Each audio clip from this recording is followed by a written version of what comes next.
Our top stories tonight: Prime Minister Dalton Tagilangi is on his way to the Forum Leaders meeting in the Solomon Islands. Inspector Richard Sami is the island's new Chief of Police.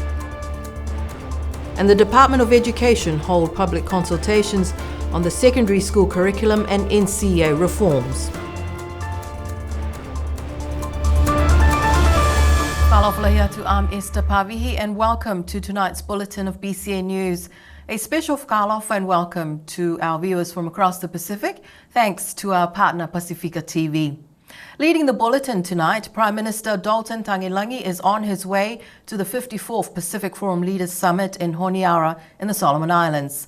On the agenda this year will be discussions around the review of the architecture of the forum, regional security and impacts of climate change as well. And in addition to that, the leaders are expected to discuss and formalize the proposed Ocean of Peace Declaration. Prime Minister Dalton Tagilangi told BCN News last week that while it's unfortunate the dialogue partners will not be at this year's Forum Leaders meeting, this will be an opportunity for the leaders to spend more time talking about the future of the Pacific Islands Forum. It's a missed opportunity for me and just to sort of catch up, because most of those as dialogue partners are diplomatic partners of ours. The Niue delegation will also take the opportunity while in Honiara to formalise diplomatic relations with the Solomon Islands and Tonga. The Solomons and Tonga, that we're hoping that we can sign off on our diplomatic partners, and this is only to do with labour mobility, as we already started, and have some sort of understanding. My aim is that down the road that they can look after their own people from there, financially, in some capacity. The 54th Pacific Forum Leaders meeting will be held next week in the Solomon Islands from the 8th to the 12th of this month. While Prime Minister Tagilangi is away, the Minister for Social Services, Honourable Sonia Talangi, is acting Prime Minister. And she is also acting Minister of Finance, as the Minister of Finance and Infrastructure, Crossley Tatui, is also overseas.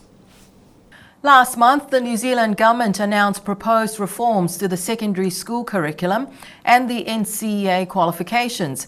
These changes will also affect Niue High School. In response to the proposed changes, the government's Department of Education has brought in a consultant in former Cook Islands Secretary of Education, Danielle Cochrane, to help with the submission on the changes that are due to the Government of New Zealand by the 15th of this month. This week, the Department of Education started the public consultations on the proposed changes to the New Zealand secondary education qualifications and curriculum. Some of these changes are expected to start as early as next year, with the new qualifications to come into effect in 2028. Danielle Cochrane is helping the Department of Education and the government with Niue's submission to the New Zealand government.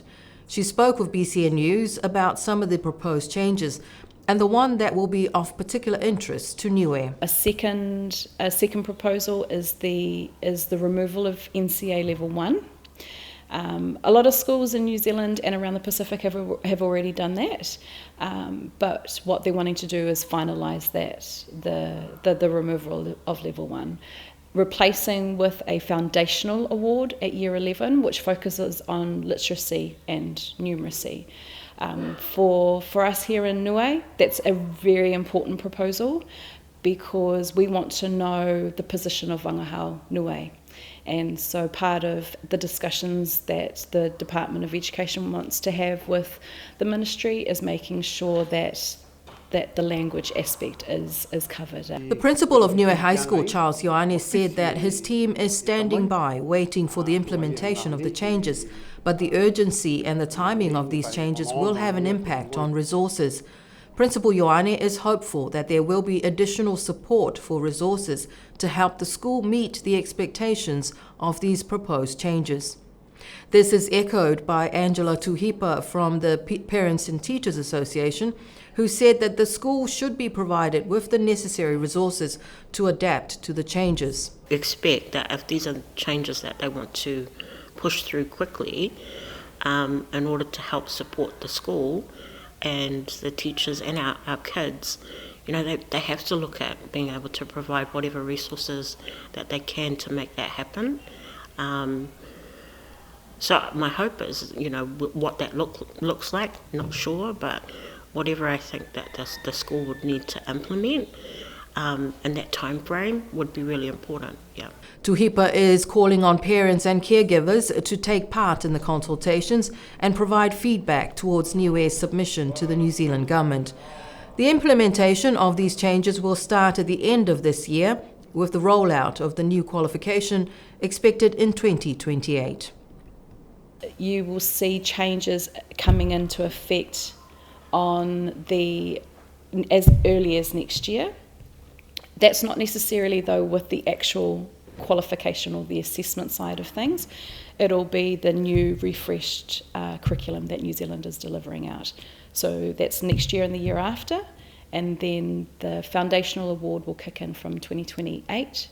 Then the year 12 award will be 29, and then year 13 will be in 2030. So I guess an implication of this means that for a period of time, Niue and everybody who's delivering NCA will be working across two different systems. The transition is not finishing one and then starting the other. Because the assessment side of things is coming in later, you'll see that our teachers will have to deliver in both systems. A Niuean with 25 years service with the New Zealand Police is the island's new Chief of Police. He is Inspector Richard Sami from the villages of Liku and Tamagotonga. Inspector Sami was born in Niue before his family moved to New Zealand in 1972. And despite living abroad, he has maintained ties to the island, returning several times as part of the New Zealand Police contingent on work assignments. Our new Chief of Police spoke to BCN News earlier today about this new chapter in his career.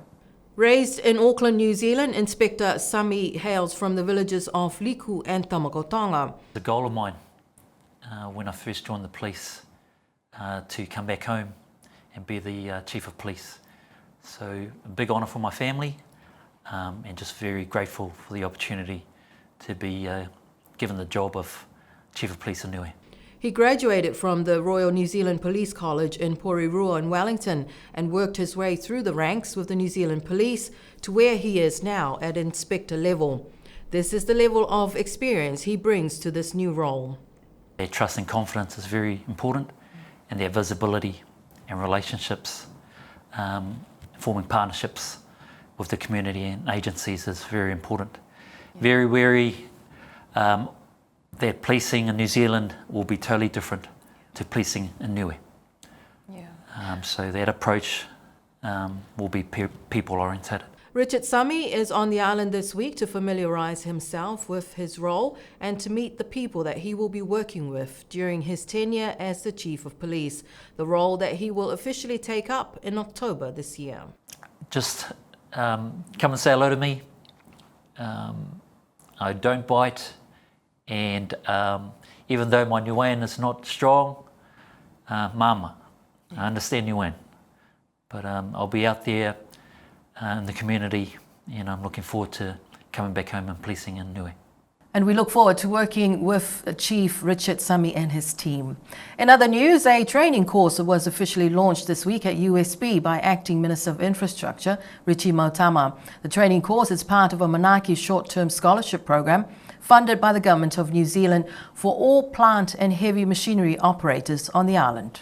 A team of trainers from All Train New Zealand are on the island to deliver the course, training all local plant operators.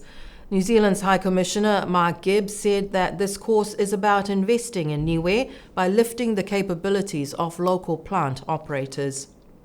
And it's an investment in Niue's people, and it's an investment in the material assets. And if we think about it, Niue's got probably a portfolio worth in excess of $200 million. That's a huge investment for a country this size. So it's in our collective interest to make sure that the assets are being used appropriately, people know how to use them, because that investment, it's got to be sustained. And the only way to sustain it is by people knowing how to use it, knowing how to plan to use it, and being prepared to manage those assets in the most appropriate way. Acting Minister of Infrastructure Richie Mautama thanked the New Zealand government for the opportunity to hold this course on the island, and he commended the initiative to bring trainers to Niue that will benefit the majority of workers on the island. It is an honour to open this important program made possible through MFAT in collaboration with the government of Niue, of course. And of course, not forgetting USB for facilitating. And the Manaaki New Zealand Vocational Short-Term Training Scholarship Program. Over the coming days, our dedicated participants will engage in valuable learning in heavy machinery operations, focused on enhancing skills, safety, and operational services. The initiative reflects our collective commitment to developing a skilled and safer workforce. And I am confident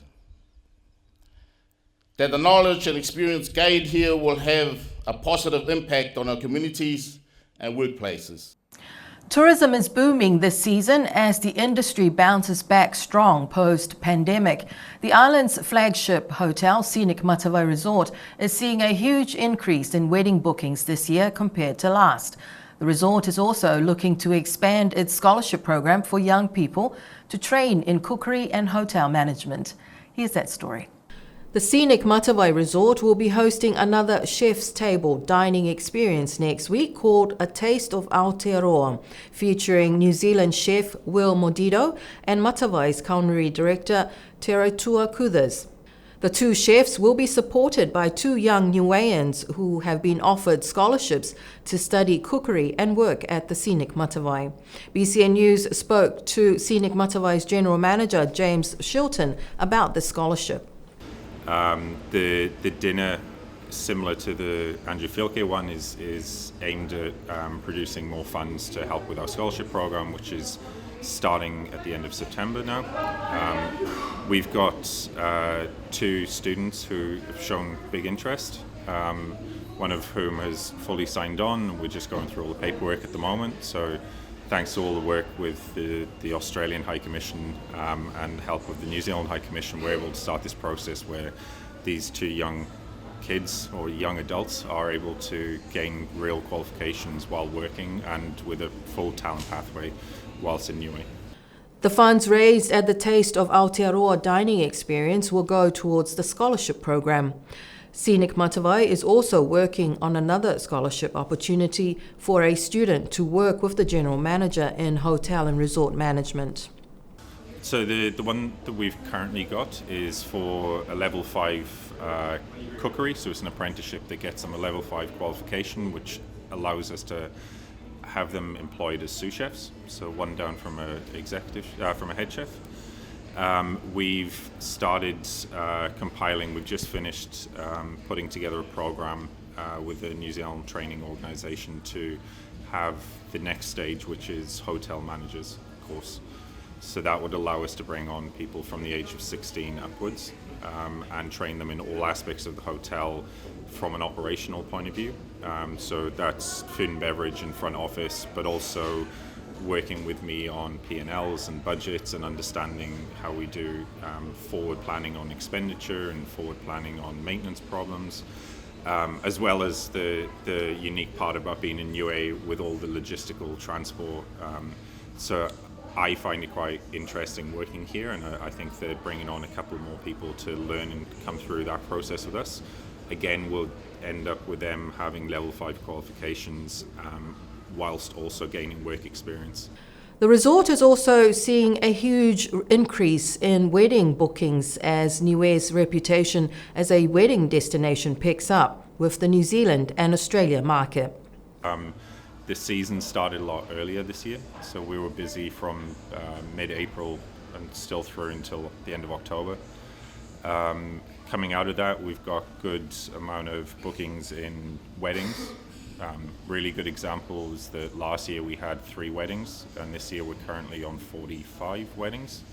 Some weeks we're doing 3 weddings a week, and that's people coming over from New Zealand and Australia to have their destination wedding here and spend a week with their family on the island. Next year's booking's looking really strong too. So I think this is the true bounce back from COVID that the island needed, and hopefully with everything we're doing here at the resort, it's feeding out to the rest of the community. James Shilton says they are also very happy with the booking numbers for next season.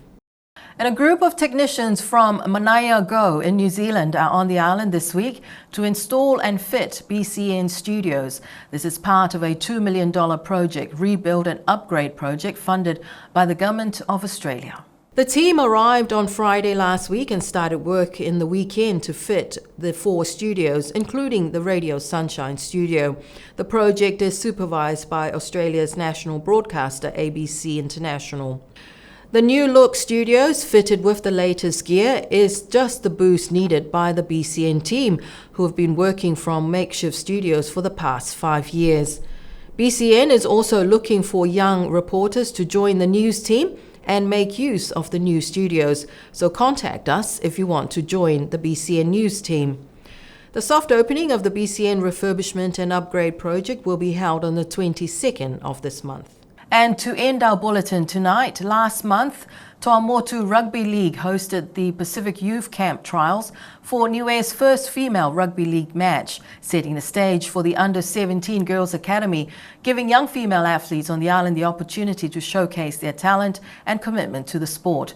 The president of Niue Rugby League, Dave Ulukita, says that the girls proved to be very quick learners, showing just how much potential it is for the game of rugby league on the island for the girls.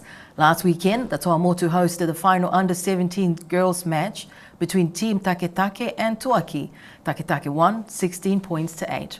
Tuamotu Rugby League is confident that this is the beginning of a strong future for women's rugby league on the island. And that's our bulletin for tonight. We wish you all a lovely evening from all of us here on the team. Good night.